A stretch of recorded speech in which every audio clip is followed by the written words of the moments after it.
Amém? Eu quero compartilhar uma palavra com vocês, né? Nós passamos um mês aí ouvindo assuntos, mensagens sobre parábolas, né?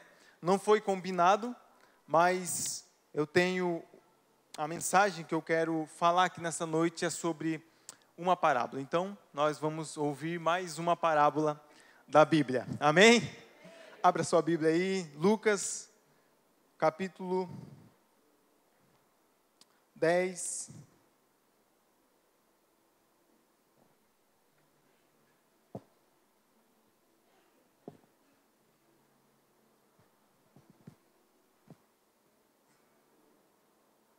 Versículo 25.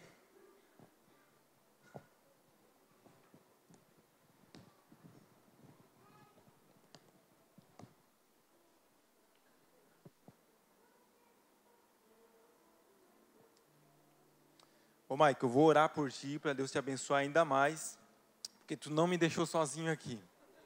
Eu achei que eu ia ficar sem um fundinho aqui.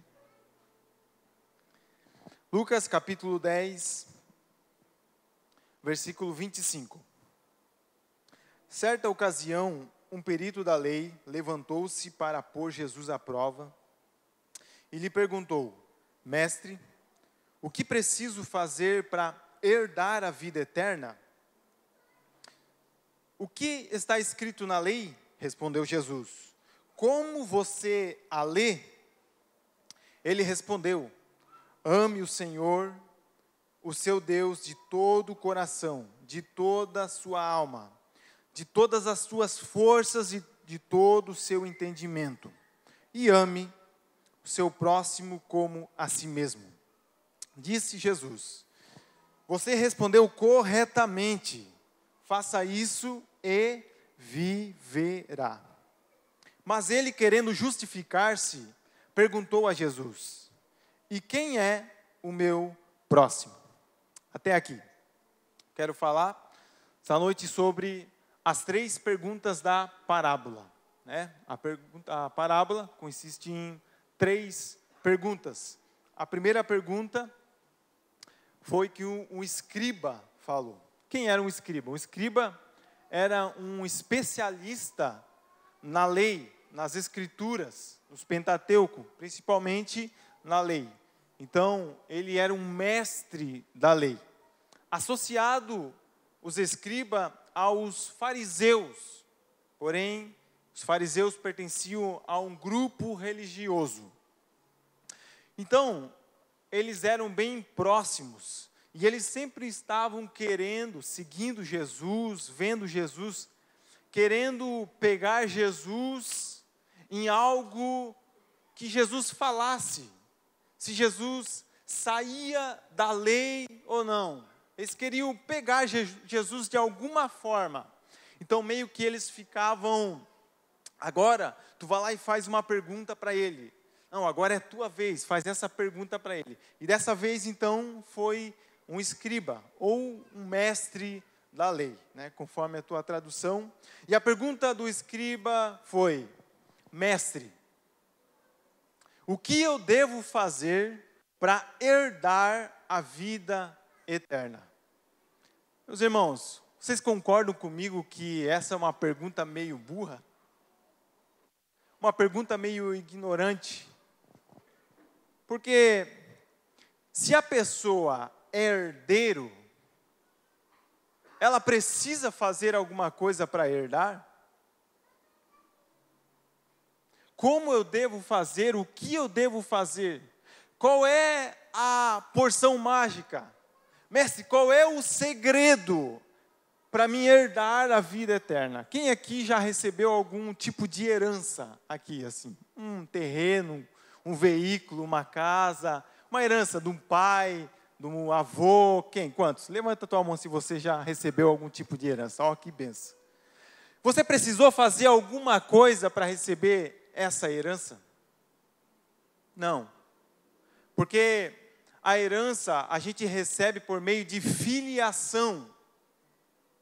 E não por algum tipo de esforço, de algum tipo de mérito.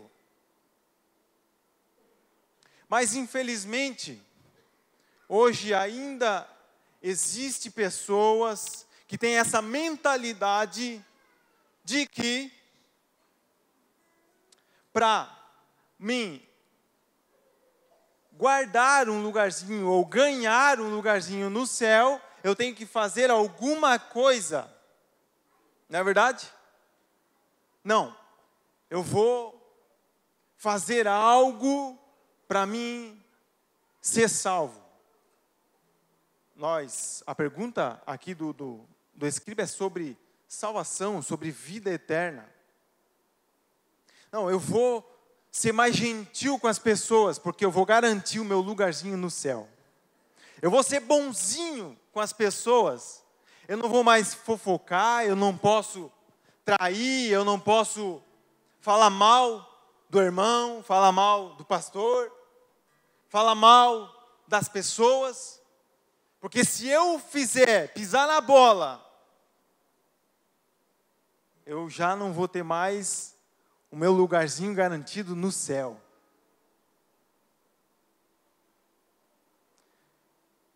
Paulo, ele escreve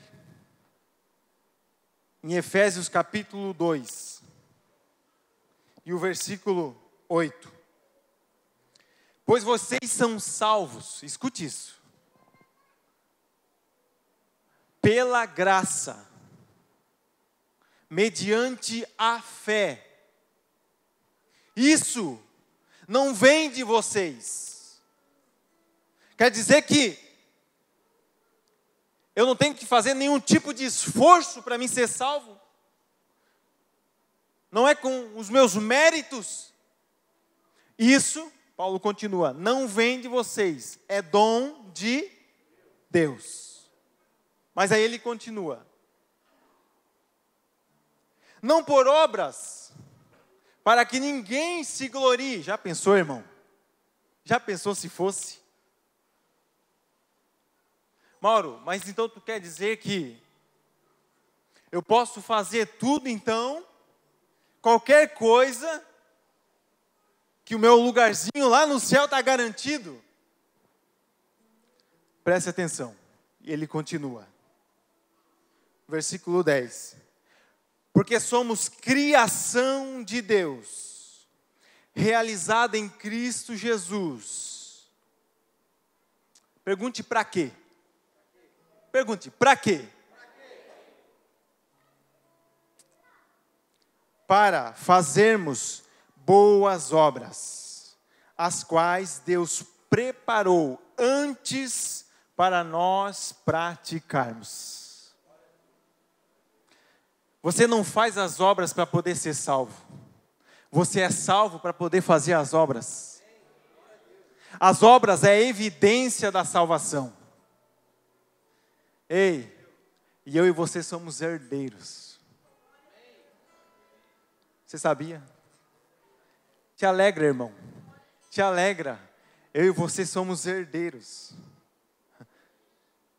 Romanos capítulo 8. Olha o que diz. O próprio Espírito testemunha ao nosso espírito que somos filhos de Deus. Se somos filhos, somos herdeiros. Herdeiros de Deus, vírgula, e co-herdeiros de Cristo Jesus.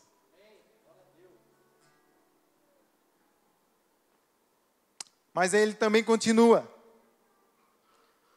Se de fato participarmos dos seus sofrimentos, para que também participemos da sua glória.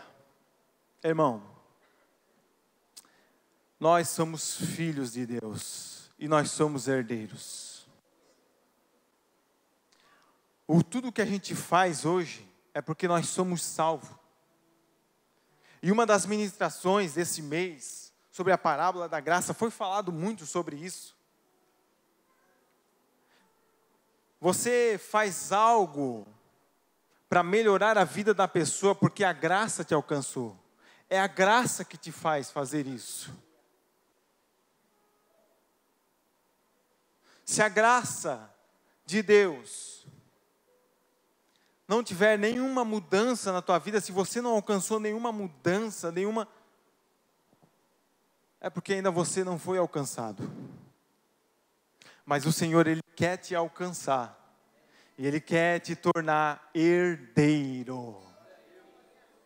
E depois que você se tornar herdeiro, você não precisa fazer aquele esforço para querer garantir o seu lugarzinho no céu. Porque o Espírito Santo de Deus vai entrar na tua vida, vai estar na tua vida, vai envolver a tua vida. E é Ele que vai te impulsionar a fazer essas coisas. O que eu devo fazer, mestre, para herdar a vida eterna? Essa, então, é a primeira pergunta do escriba. E Jesus responde para ele: conhece a lei? O que está escrito na lei?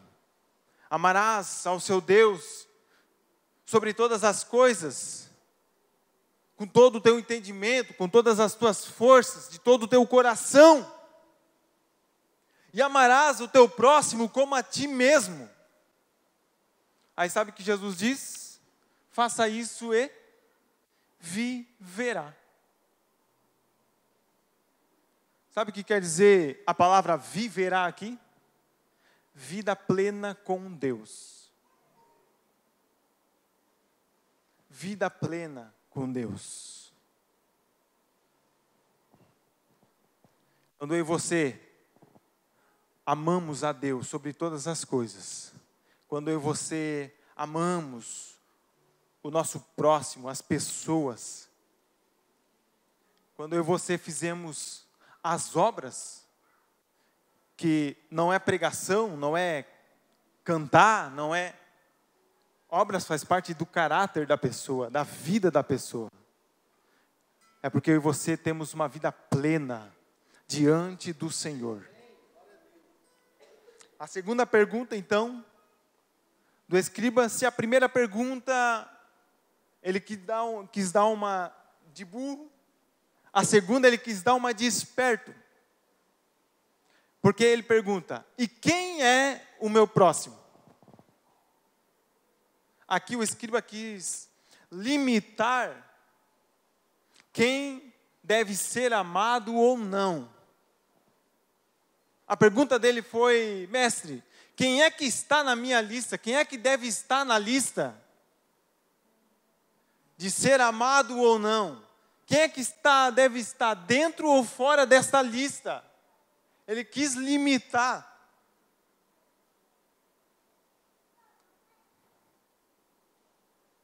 Mas a parábola de Jesus mostra a evidência entre essa parábola, entre prática e religião.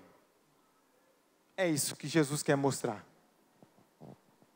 Entre prática e religião. Que Jesus ele começa, através dessa pergunta, a falar sobre a parábola.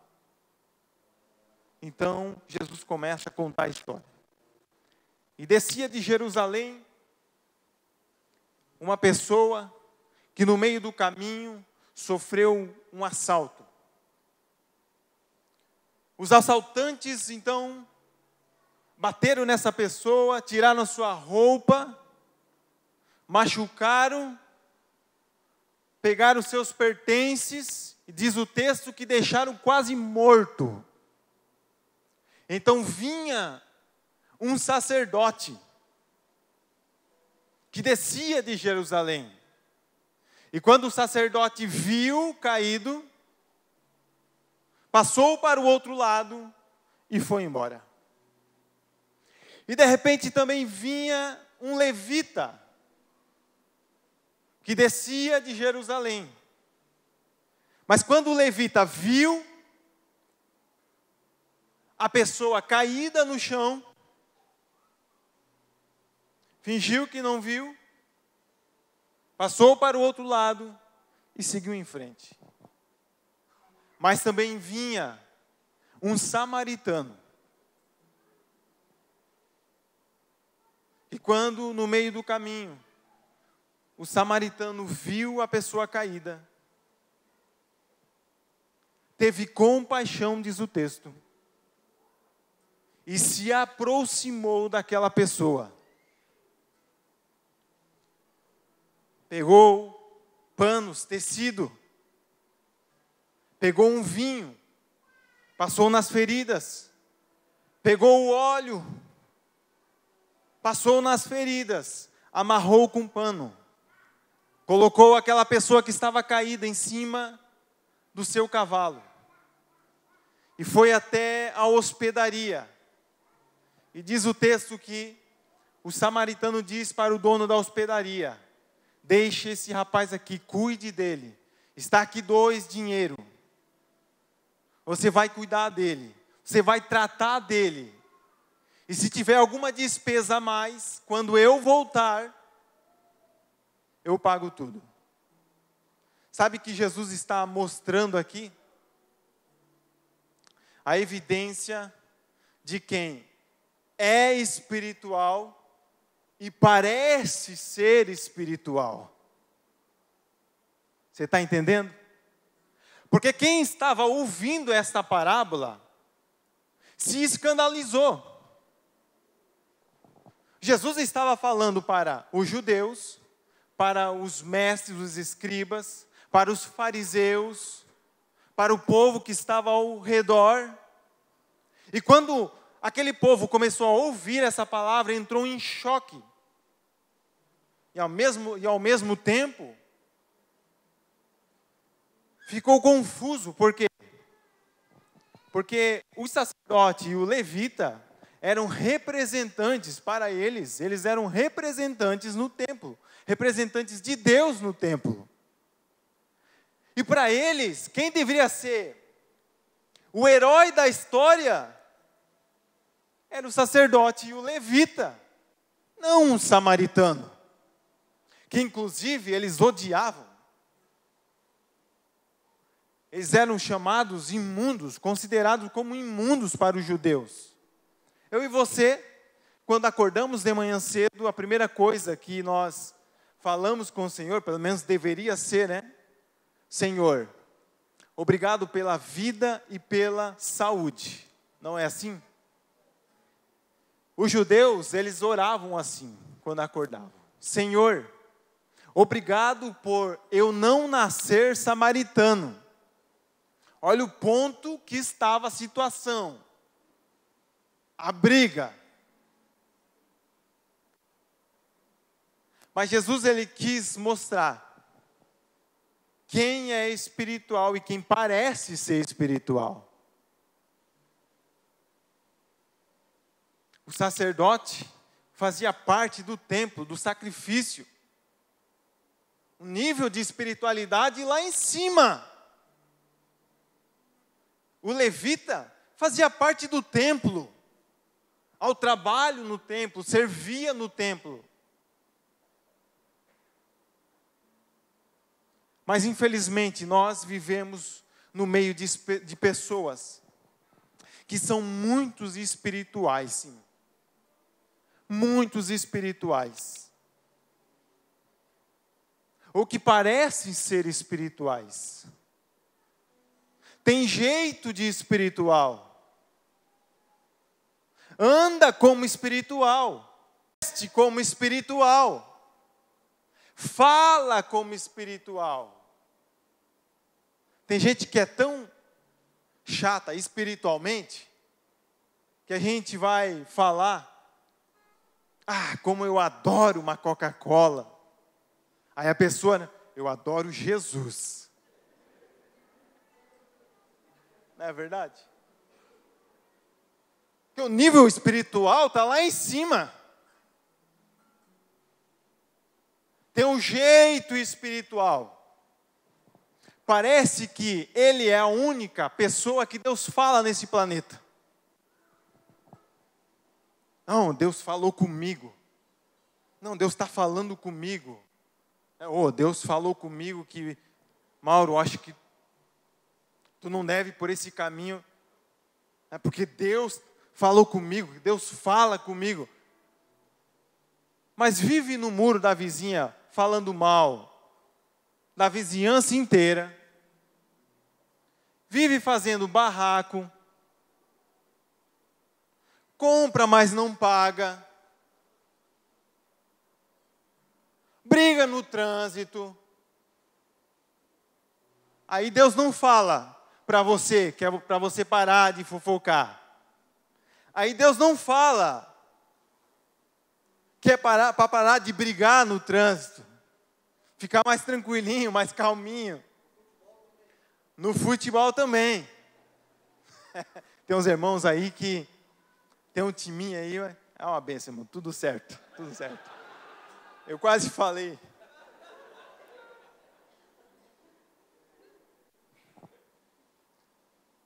O nível espiritual está lá em cima. Mas quando é para amar o próximo, não. Eu limito o meu amor. Eu amo fulano, ciclano, eu amo o meu grupinho, né? A minha célula. Começa a limitar o amor das pessoas. Aí Deus não fala que é para nós amar todos com o mesmo nível de intensidade. Sabe qual é interessante dessa parábola? É que o texto diz que todos os três viu, mas só um parou. Todos os três viu caído, mas só um percebeu, porque ele se aproximou.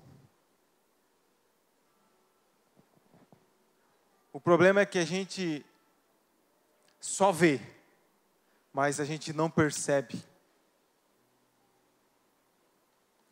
A gente só enxerga, mas nós não percebemos quem está caído e quem não está. Sabe por quê? Porque nós não temos compaixão com as pessoas. Sabe por quê que o samaritano percebeu? Porque ele teve compaixão. Ele parou e ele se aproximou. Sabe por quê que o sacerdote não parou? Porque pela lei, pela regra, um sacerdote não podia tocar em um morto, jamais, em um cadáver, porque se tornaria impuro. Aí teria que fazer toda a cerimônia de impureza, fora o escândalo e a vergonha. Mas o texto diz que o homem estava quase morto, não é verdade? Mas para o levita e para o sacerdote não. Para o sacerdote, ele estava morto. Por quê? Porque ele não percebeu. Ele passou de longe. E enxergar, irmão, não é a mesma coisa que perceber. São duas coisas totalmente diferentes. É o que acontece com os homens lá em casa, com nós. Quando eu estou querendo pegar alguma coisa e eu não acho nada. Não sei se você já passou por isso, né? Principalmente os homens. Vai achar alguma coisa e nada, aí vem a mulher, tá lá.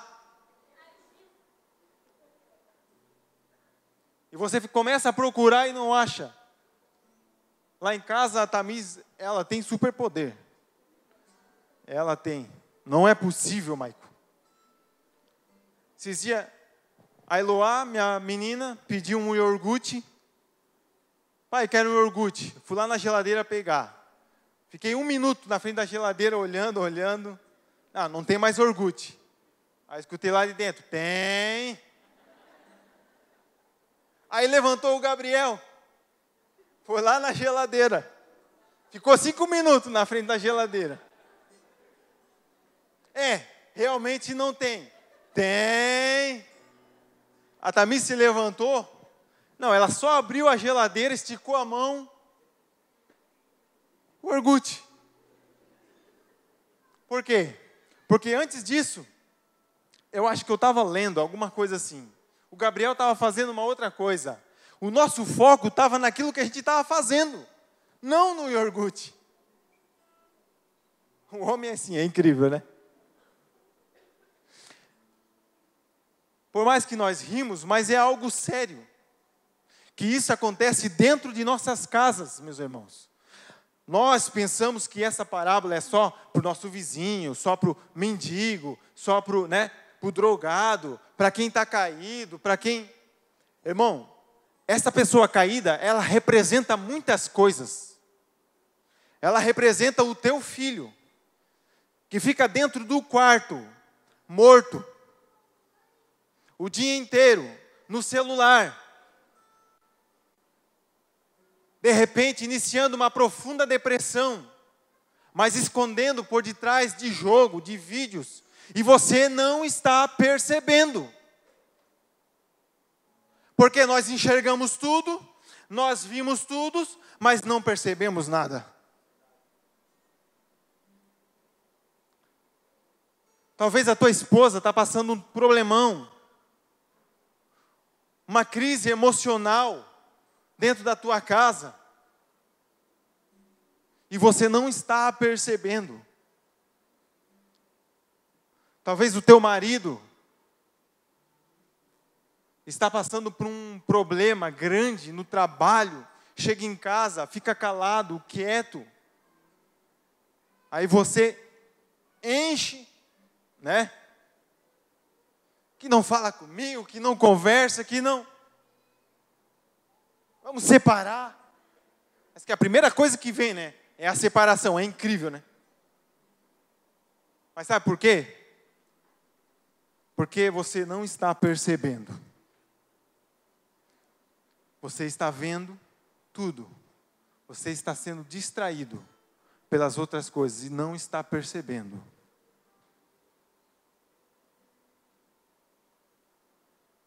Mas eu oro para que o Senhor, Ele nos dê essa visão de começar a perceber. De começar a perceber as coisas dentro da nossa casa. A perceber as coisas aonde você trabalha. Muitas pessoas estão por detrás das telas, maquiadas com filtros, falando uma mensagem impactante, mas por detrás dessas mensagens, desses filtros, ela pensa todos os dias em se suicidar, em se matar.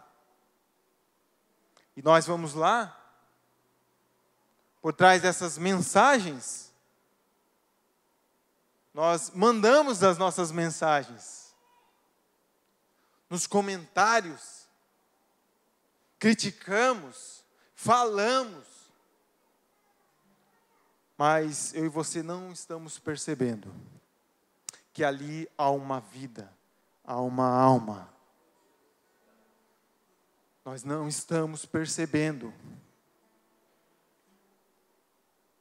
mas o Senhor, Ele quer te dar essa visão, que eu e você começamos a perceber,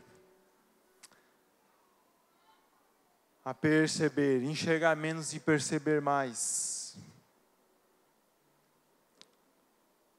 Quem é o meu próximo?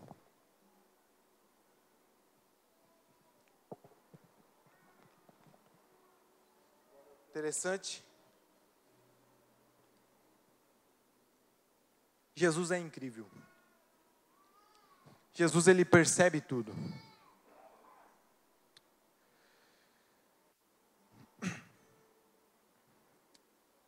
Eu quero partir para a terceira pergunta.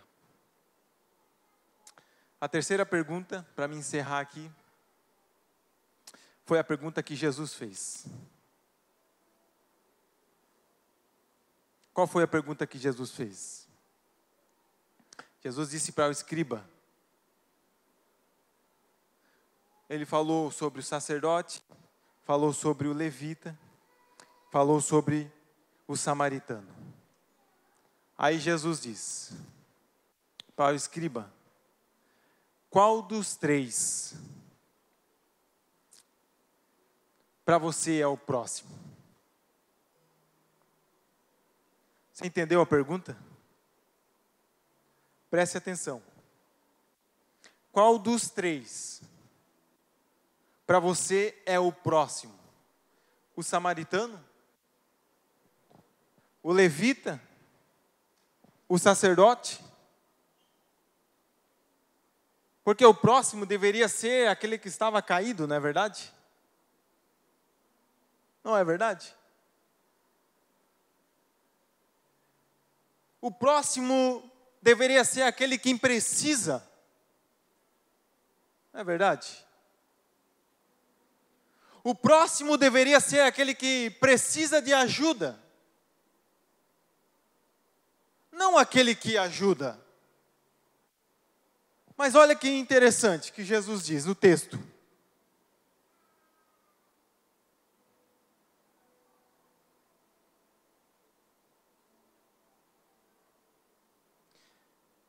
Qual desses três você acha que foi o próximo do homem que caiu nas mãos dos assaltantes? Aí sabe o que ele responde? Aquele que teve misericórdia dele. Respondeu o perito. Sabe por quê? Porque quem deve ser o próximo somos nós. Você que é o próximo. Você que tem que ser o próximo daquele que precisa. Você que tem que ser o próximo daquele que está caído. Sim. É você que tem que ser o próximo. Porque às vezes eu e você limitamos e escolhemos quem merece a minha compaixão ou não. Não é verdade? Não. Aquele rapaz lá, ele precisa de ajuda, mas eu não sei se ele merece a minha ajuda. Aquela irmã lá tá passando uma barra, mas eu não sei se ela é merecedora da minha ajuda ou não.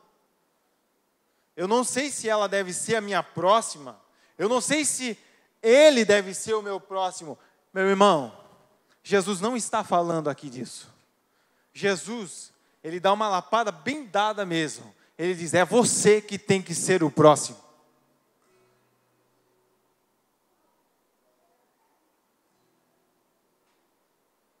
Você não deve limitar as pessoas de quem merece e quem não merece. Eu e você temos que ser o próximo das pessoas.